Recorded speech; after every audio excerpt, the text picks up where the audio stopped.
A Pew Trust report revealed that 73 million sharks are killed each year for human consumption. Here to explain how our growing appetite for shark fin soup is impacting the health of our oceans is Antonio Fins. He's the executive director of the Guy Harvey Ocean Foundation. And thanks very much for joining us. Thank you for the invite. This is a problem happening more in Asia or here in this country? Well, the fishing for sharks takes place everywhere, but the appetite for shark fin soup is most prevalent in Asia, where it's seen as a staple of middle class status and affluent status.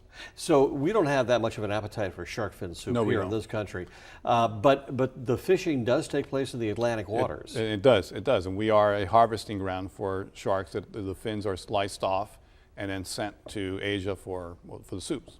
When you do have a depletion in the population of sharks worldwide, what does that mean for the ecosystem of the oceans? Well, remember, the shark is the apex predator, and it keeps other species in check. When you remove that apex, that top predator, then other species get out of balance, and as they do, it creates other imbalances to the point where eventually that ecosystem collapses. Now, this looks like a factory. It is what where it they is. take sharks and just kill them and slaughter them, right? Yes, that's what's happening. That's over in Asia. In Asia, that may be in Asia. I'm not really sure where that factory is, but again, the sharks are harvested all over the world. It's not just in Asian waters, and that's a problem. It takes place all over our planet. Have you seen a dip in the population of sharks worldwide?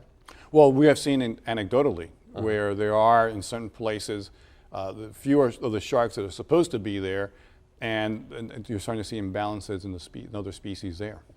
Now, when you have the ecosystem out of balance, what does that mean to the entire ecosystem of the ocean? It creates, you start seeing species that are critical for the health of that ecosystem and the maintenance and the sustainability of the ecosystem disappear. And what it means for us is, remember, we're all being told as a health thing to eat more fish. Well, if you allow the imbalances to take place, the fish that we need and for our food supply are going to disappear. And this is where it impacts us. Sharks are just one of the problem, because at the Guy Harvey Foundation, you're monitoring all sorts of different problems with the ecosystem of the ocean. And one might be a lionfish, right? Yes, lionfish, for example, off our coast is very prevalent now. It is not a native species. It's an invasive species. It was Any idea where it came from? It may have been like the pythons in the Everglades, where just somebody lets it go. Who knows how it got there? The fact is, but it reproduces very quickly, and it's a voracious, has a voracious appetite. It really goes after a lot of snappers. We may lose in certain places yellowtail and red snapper because the lionfish are eating the young, the juveniles. What can we do about this? Well, number one, we need to pay attention to this. There are a lot of people that still don't understand that this is a problem. And then number two, we need governments to act with smart regulations.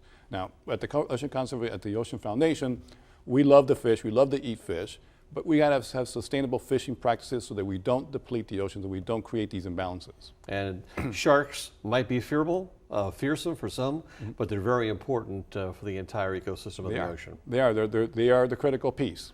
And people, I guess, traditionally, and the movie Jaws, I guess, started this, they fear sharks. Sure. Well, we had an incident sometime this month in October, where there was a shark attack, and on the beaches, what do you see? You see a big sign that says, "Shark attack, don't go in the water." Again, and it creates that sort of that hyperbolic, that fear that really contributes to some of this, although right now it's the shark fin soup. But they're so important to the health of the oceans. Thanks very much. Thank you for joining us on this edition of Comcast Newsmakers, and be sure to check us online and like our Facebook page, where you can go behind the scenes with our newsmaker guests. I'm Spiro Kent. Thanks for joining us.